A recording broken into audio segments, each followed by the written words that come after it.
പരിസ്ഥിതി ആഘാതങ്ങൾ ധാരാളം നേരിട്ടുകൊണ്ടിരിക്കുന്ന ഒരു സമൂഹമാണ് നമ്മളെല്ലാവരും.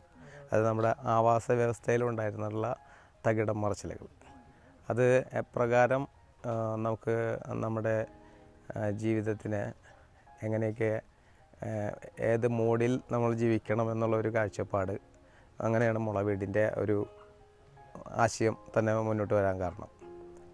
അതായത് മുള ഉപയോഗിച്ചിട്ട് ഇങ്ങനെ ഒരു വീടുണ്ടാക്കുകയാണെങ്കിൽ സ്വാഭാവികമായിട്ട് മുള പുല്ല് വർഗ്ഗത്തിലെ ഏറ്റവും വലിയൊരു പുല്ല്, ഒരു വൃക്ഷത്തിന് നോക്കുകയാണെങ്കിൽ പാവപ്പെട്ടവൻ്റെ വൃക്ഷം, അങ്ങനെ രണ്ട് തരത്തിലും അതിനകത്ത് ഇത് കാലങ്ങളായിട്ട് മനുഷ്യനായിട്ട് ഏറ്റവും ചേർന്നിരിക്കുന്ന ഒരു സസ്യമാണ്. അത് ഏറ്റവും ജീവജാലങ്ങളായിട്ട് ഏറ്റവും അടുപ്പമുള്ളൊരു സസ്യം തന്നെയാണ്, ലോകത്തിലെ ഏറ്റവും പഴക്കമുള്ളൊരു സസ്യം. ഇതിന് പഴക്കം നമ്മുടെ ഡൈനോസർ യുഗം മുതൽ ഈ മുള ഇവിടെ നമ്മുടെ ഭൂമിയിലുണ്ട്. പക്ഷെ അതിൻ്റെ ഉപഭോഗം എങ്ങനെയായിരുന്നു എന്നുള്ളതിനെ കുറിച്ചിട്ട് ഇപ്പോൾ നമുക്ക് ഒരുപാട് മാറ്റങ്ങളുണ്ടായിട്ടുണ്ട്. ജീവിതത്തിലെ മാറ്റങ്ങൾ ലോകത്ത് എല്ലായിടത്തും പ്രതിഫലിച്ചിട്ടുണ്ട്. അതിൻ്റെ ഭാഗമായിട്ട് മുള അതിനൊപ്പത്തിൽ വന്നിട്ടുണ്ടോ എന്നുള്ള കാര്യത്തിൽ നമ്മൾ കേരളത്തിലാണ് കുറച്ച് പിന്നാക്കം നിൽക്കുന്നതായിട്ട് എനിക്ക് തോന്നിയിട്ടുള്ളത്. കാരണം നമുക്ക് അതേസമയം നമ്മുടെ സമൂഹത്തിൽ ഇതിനല്ലാതെ ഓരോ വസ്തുക്കൾക്കും അതിൻ്റെ ഉപഭോഗ സംസ്കാരം എങ്ങനെ വേണമെന്ന് പഠിപ്പിക്കാനും അത് പ്രചരിപ്പിക്കാനും അല്ലെങ്കിൽ അത് പ്രേരിപ്പിക്കാനും ഒക്കെ ആയിട്ടുള്ള ഒരുപാട് റിസർച്ചുകളൊക്കെ നടക്കുന്ന ഒരു പ്രത്യേക സ്ഥലം കൂടിയാണ് നമ്മുടെ കേരളം തന്നെ. പക്ഷേ ഈ കേരളത്തിൽ നമ്മുടെ മുളയുടെ ഉപഭോഗ സംസ്കാരം എങ്ങനെ അത് പ്രചരിപ്പിക്കണം അല്ലെങ്കിൽ അത് എങ്ങനെ ശരിക്കും വ്യാപിപ്പിക്കണം എന്നുള്ളതിനെക്കുറിച്ചിട്ട് വേണ്ടത്ര ഇടപെടലുകൾ ഉണ്ടായിട്ടുണ്ടോ എന്നുള്ള കാര്യം സംശയമുണ്ട്. കേരളത്തിൽ ബാംബു കോർപ്പറേഷൻ ആണ് ശരിക്കും ഇത്തരം അത് കേരള ഫോറസ്റ്റ് ഡിപ്പാർട്ട്മെൻറ്റിൽ നിന്ന് ഇത്തരം നാട്ട് നൈപുണ്യങ്ങളെ എല്ലാവരും ഉൾപ്പെടുത്തിക്കൊണ്ട് ഇങ്ങനെ നമ്മുടെ നാട്ടിലുണ്ടായിരുന്ന കരകൗശല സമ്പ്രദായത്തിനെയൊക്കെ പുനരുജ്ജീവിപ്പിക്കാനൊക്കെ ആയിട്ടാണ് ഒരു കോർപ്പറേഷൻ ഉണ്ടായിട്ടുള്ളത്. പക്ഷേ ആ കോർപ്പറേഷനും ഈ നമ്മുടെ മെക്കനൈസ്ഡ് ആയിട്ടുള്ള ഒരു യുഗത്തിലേക്ക് കടന്നു കഴിഞ്ഞപ്പോൾ അവിടെ നമ്മുടെ കരകൗശലം പിന്തള്ളപ്പെട്ടു പോയി. അതുപോലെ തന്നെ നമ്മുടെ നാട്ടിലുണ്ടായിരുന്ന ഈ ഓർഗാനിക് ഒരു ലൈഫ് അതും നമ്മളിൽ നിന്ന് വിട്ടുപോയിട്ടുണ്ടായിരുന്നു. അപ്പോൾ അത് തിരിച്ച് പിടിക്കുക എന്നുള്ളത് എന്ന് പറയുന്നതിനേക്കാൾ നല്ലത് അതിന് ഓർമ്മിപ്പിക്കുക എന്നുള്ള ഒരു തത്വത്തിലാണ് എനിക്ക് തോന്നിയിട്ടുള്ളത്. അപ്പോൾ നമ്മുടെ ആവാസ വ്യവസ്ഥ തന്നെ ആദ്യം തന്നെ നമ്മൾ തന്നെ മാറ്റണം. അതിന് ഇപ്പോൾ നമ്മൾക്ക് പൊതുവെ കണ്ടുവരുന്ന ഇപ്പോഴത്തെ നമ്മുടെ കുന്നിടിക്കുന്നത്, ഓരോ മലകൾ ഇടിയുന്നത്, ഓരോ പുഴകൾ വറ്റിക്കുന്നത്, ഇതൊക്കെ നാം തന്നെയാണ്, മനുഷ്യർ തന്നെയാണ്. ഇത് പാരിസ്ഥിതികമായിട്ടുണ്ടാകുന്ന ഈ ആഘാതം എത്രമാത്രം വലുതാണ്, അടുത്ത തലമുറയ്ക്ക് നമ്മൾ കൊടുക്കുന്നത് എന്താണ് എന്നുള്ളതെല്ലാം തന്നെ നമ്മൾ പരസ്പരം കണക്റ്റഡാണ്. ഇത് ആവാസ വ്യവസ്ഥയിൽ കണക്റ്റഡാണ് നമ്മുടെ എല്ലാ തന്നെ മാറ്റങ്ങളും. അപ്പോൾ സ്വാഭാവികമായിട്ട് മുള കൊണ്ടുള്ള വീട്ടിൽ താമസിച്ച് മുള കൊണ്ടുള്ള ഭക്ഷണങ്ങളൊക്കെ കഴിച്ച് അങ്ങനെയൊക്കെ തന്നെ ആഗ്രഹം. പക്ഷേ പരിപൂർണമായിട്ട് അങ്ങനെ ആകുമെന്നുള്ള കാര്യം അറിയില്ല. ഇപ്പോൾ കാട്ടിൽ നിന്ന് ഞാനിപ്പോൾ അതിരപ്പള്ളി മേഖലയിൽ നിന്നാണ്. അത് സേവ് വെസ്റ്റേൺ ഘട്ട് എന്ന് പറഞ്ഞ ഒരു മൂവ്മെൻറ്റിൻ്റെ ഭാഗമായിട്ട് കാടായിട്ട് നമുക്ക് ധാരാളം ബന്ധമുണ്ട്. അപ്പോൾ ഫോറസ്റ്റ് ഡിപ്പാർട്ട്മെൻറ്റായിട്ട് ബന്ധപ്പെട്ടുകൊണ്ട് പിന്നെ നമ്മൾ പരമ്പരാഗതമായ ഈ കുലത്തൊഴിൽ, മുള, ഈറ്റ ഉപയോഗിച്ചിട്ടുള്ള കരകൗശല വസ്തുക്കൾ അല്ലെങ്കിൽ കുടുംബത്തിൽ ഉപയോഗിക്കാവുന്ന വസ്തുക്കളൊക്കെ ഉണ്ടാക്കുന്ന ഒരു ഫാമിലി നിന്നായതുകൊണ്ട് നമുക്കൊരു അവകാശമുണ്ട് കാട്ടിൽ നിന്ന് മുള ശേഖരിക്കാം.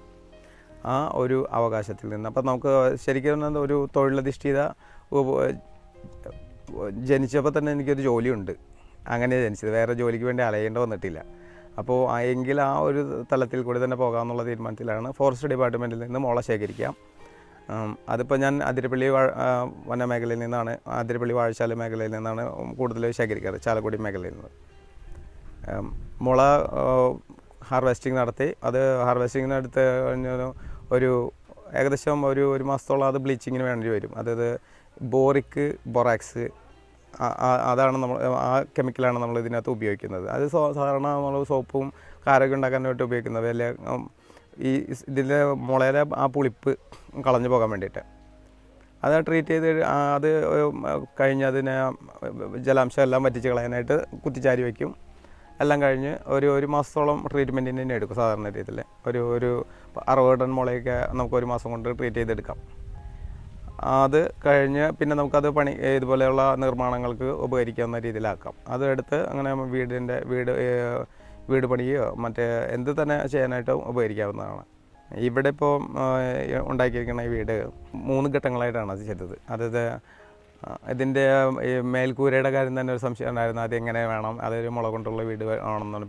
അപ്പോൾ ആദ്യമായിട്ടാണ് എനിക്ക് തോന്നിയിരിക്കുന്നത്. അപ്പം പല സ്ഥലങ്ങളിലും ഇങ്ങനെ മുള പൊളിച്ചിങ്ങനെ ഒരു പാത്തി പോലെ ആക്കിയിട്ട് അങ്ങോട്ടും ഇങ്ങോട്ടൊക്കെ വെക്കുന്ന ഒരു പദ്ധതി കണ്ടിരുന്നു. മറ്റേ വിദേശ രാജ്യങ്ങളിൽ എവിടെയൊക്കെ ചെയ്തിട്ടുള്ളത് കണ്ടിരുന്നു. അത് ഒരു ചെറിയ ചെറിയൊക്കെ ഹട്ടുകളിലായിരുന്നു. അപ്പോൾ ഇത്ര വലിയ വീടാണെങ്കിൽ തന്നെ നമുക്ക് അങ്ങനെ ഒന്ന് ചെയ്ത് നോക്കാമെന്നുള്ള ഒരു ഇതിൽ ഏകദേശം ഒരു 2600ഓളം ഓട്, മുളയുടെ ഓട് ഉപയോഗിച്ചിട്ടുണ്ട് ഇതിനകത്ത് വേണ്ടി ഈ മേലെ വെച്ചിരിക്കുന്നത്. അത് കാറ്റിനെല്ലാം പ്രതിരോധിക്കുന്ന രീതിയിലാണ് അതിൻ്റെ ആ ഒരു ഫിറ്റിങ്സ് അങ്ങനെയായിരുന്നു ചെയ്തിരിക്കുന്നത്. പിന്നെ മൊത്തം ഒരു 60 മുള ഈ വീടിന് വേണ്ടിയിട്ട് ഉപയോഗിക്കപ്പെട്ടിട്ടുണ്ട്. പൊതുവെ ഒരു 1800ഓളം ഉപയോഗിച്ചിട്ടുണ്ട്. ഒരു വർഷം കൊണ്ടാണ് ഈ പണി പൂർണ്ണമാക്കിയത്.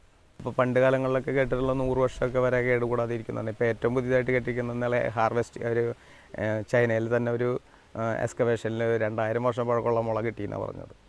ഈ വീട് പണിക്ക് വേണ്ടിയിട്ട് ഏകദേശം ഇതുവരെ ഒരു 40ഓളം പേര് ജോലി ചെയ്തിട്ടുണ്ട്. 40ഓളം പേര് നിരന്തരം വർക്ക് ചെയ്തിട്ടുണ്ട്. അത് മേൽവശത്തുള്ള മുള കമത്തിയാണ് വെച്ചിരിക്കുന്നത്. ഒരെണ്ണം കമത്തിയും താഴെ, അതായത് കൊറിഗേറ്റഡ് ആ ഒരു മെത്തേഡിലാണ്. ചെതൽ ട്രീറ്റ് ചെയ്തിട്ടുള്ളത് കൊണ്ട് ചെതൽ പിടിക്കുന്നില്ല. പിന്നെ താഴ്വശത്ത് ഇതിൻ്റെ പില്ലർ ഉറപ്പിച്ചിരിക്കുന്നത് ആ ഒരു മണ്ണായിട്ട് ഡയറക്റ്റ് ഒരു കണക്ഷൻ കിട്ടാതിരിക്കാൻ വേണ്ടി ആ ഒരു അത്ര ഭാഗം മാത്രം നമ്മൾ കോൺക്രീറ്റ് ഇട്ടിട്ടുള്ളൂ. വേറെ ഞാൻ രസ ഇൻ്റർനാഷണൽ എന്ന് പറഞ്ഞാൽ ഇവിടെ ഒരു ഹോട്ടൽ ഗ്രൂപ്പുണ്ട്. ഇവിടെ നമ്മുടെ മേലൂർ ഒരു റിസോർട്ടാണ്. അവർക്ക് വേണ്ടി ഇതുപോലെ കുറച്ച് മുളയുടെ ഒരുപാട് ഹട്ടുകളൊക്കെ നിർമ്മിച്ചിട്ടുണ്ട്. ഇപ്പോൾ വിവിധ തരത്തിലുള്ള ഇനിയിപ്പോൾ ഒരു ബ്രിഡ്ജിൻ്റെ വർക്ക് നടക്കാനുണ്ട് അവിടെ ചാലക്കുടി പുഴയുടെ അടുത്ത് തന്നെ. അതിലേക്ക് ഒരു കൈവഴി ഒഴുകുന്ന അതിൻ്റെ മേലെ മുള കൊണ്ട് തന്നെയുള്ള ഒരു ബ്രിഡ്ജ്. അങ്ങനത്തെ ഒരു പരിസ്ഥിതി സൗഹാർദ്ദമായ നിർമ്മാണം, പിന്നെ സസ്റ്റൈനബിൾ കൺസ്ട്രക്ഷൻ, അതാണ് മുന്നോട്ട് വയ്ക്കുന്നത്.